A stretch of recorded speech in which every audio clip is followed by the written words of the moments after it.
Hi hello good morning welcome to my YouTube channel. ಎಲ್ಲರಿಗೂ good morning ಅಂತ ಹೇಳ್ತಾ ನನ್ನ ಒಂದು ಮಿನಿ ವ್ಲಾಗ್ನ ಸ್ಟಾರ್ಟ್ ಮಾಡ್ತಾಯಿದ್ದೀನಿ. ಇವತ್ತು ಬೆಳಗ್ಗೆ ಎದ್ದಿದ್ದ ಕೂಡಲೇ ಒಂದು ಲೋಟ ಬಿಸಿನೀರು ಕುಡಿತಾ ಎಲ್ಲರಿಗೂ ಗೊತ್ತು, ನಾನು ಹಳೆ ವಿಡಿಯೋದಲ್ಲೆಲ್ಲ ಹೇಳ್ಕೊಂಡೇ ಬಂದಿದ್ದೀನಿ. ಎಲ್ಲ ಆಗಿದ್ಮೇಲೆ ತರಕಾರಿ ಹೆಚ್ಕೊಂಡು ಪಲಾವ್ ಕೂಡ ರೆಡಿ ಮಾಡ್ಕೊತಾ ಇದ್ದೆ. ಸಕ್ಕತ್ತಾಗಿ ಬಂದಿತ್ತು ಮಾತ್ರ, ಪಲಾವ್ ಮಾತ್ರ ಅಷ್ಟು ಚೆನ್ನಾಗಿ ಬಂದಿತ್ತು. ಯಾರ್ಯಾರಿಗೂ ರೆಸಿಪಿ ಬೇಕು ಅಂತ ಕಮೆಂಟ್ ಬಾಕ್ಸಲ್ಲಿ ಕಮೆಂಟ್ ಹಾಕಿ ಅಂತ ಹೇಳ್ತಾ, ಹಾಗೆಯೇ ಪಲಾವ್ ಕೂಡ ರೆಡಿ ಆಯಿತು. ನನ್ನ ಮಗ ಕೂಡ ತಿಂದು ಹಾಕ್ಕೊಟ್ಟಿದ್ದೆ, ಅವ್ನು ತಿಂಡಿ ತಿಂತಿದ್ದ. ಒಂದು ಕಡೆ ರೆಡಿ ಆಗಿಬಿಟ್ಟು ಈ ಕಡೆ ಇನ್ನೂ ನನ್ನ ಚಿಕ್ಕ ಮಗ ರೆಡಿನೇ ಆಗಿರಲಿಲ್ಲ ಫ್ರೆಂಡ್ಸ್. ಅಪ್ಪ ಮಗ ಕೂತ್ಕೊಂಡು ಟಿ ವಿ ನೋಡ್ತಾ ಇದ್ದಾರೆ. ಇನ್ನು ಒಂದು ಕಡೆ ನನ್ನ ಮಗ ತಿಂಡಿ ತಿಂದ, ಇದನ್ನು ಟಿ ವಿ ಈ ಥರ ಕಾಮಿಡಿದು ಹಾಕ್ಕೊಂಡು ನೋಡ್ತಿದ್ರು. ಹಾಗೆಯೇ ಸ್ಕೂಲ್ಗೂ ಕೂಡ ಟೈಮ್ ಆಯಿತು, ಅವರು ಕೂಡ ಹೊರಟರು. ನಮ್ಮ ಮನೆಯವರು ಕೂಡ ಬಾಕ್ಸ್ ತೊಗೊಂಡು 3 ಜನನೂ ಕೂಡ ಹೊರಟರು.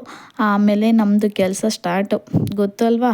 ಎಲ್ಲ ಕೆಲಸ ಮುಗಿತಾ ಅಡುಗೆ ಮನೆ ಎಲ್ಲ ಕ್ಲೀನ್ ಮಾಡ್ಕೊತ, ಹಾಗೆ ನಾನು ಫ್ರೆಶ್ ಅಪ್ ಕೂಡ ಆಗಿ ಎಲ್ಲ ಕ್ಲೀನ್ ಮಾಡ್ಕೊಂಡಿದ್ನಲ್ಲ, ಎಲ್ಲ ನಾನು ಕೂಡ ಫುಲ್ ಟೈರ್ಡ್ ಆಗಿಬಿಟ್ಟಿದ್ದೆ. ಆಗಲೇ ಅಷ್ಟು ಕ್ಲೀನ್ ಮಾಡ್ಕೊಂಡಿದ್ದೆ. ಇವತ್ತು ಸೋಮವಾರ ವ್ಲಾಗಿದು, ಅದಕ್ಕೋಸ್ಕರನೇ ನಾಳೆಗೆ ವೈಕುಂಠ ಏಕಾದಶಿ ಇದೆ ಅಲ್ವಾ, ಅದಕ್ಕೆ ಇವತ್ತಿಗೂ ಕೂಡ ನಾನು ಕೆಲಸ ಕೂಡ ಇಲ್ಲ, ಇಟ್ಕೊಂಬಿಡೋಣ ಇವತ್ತೇ, ನಾಳೆ ಮತ್ತೆ ಆಗಲ್ಲ ಅಂತ ಹೇಳಿದ್ದೆ.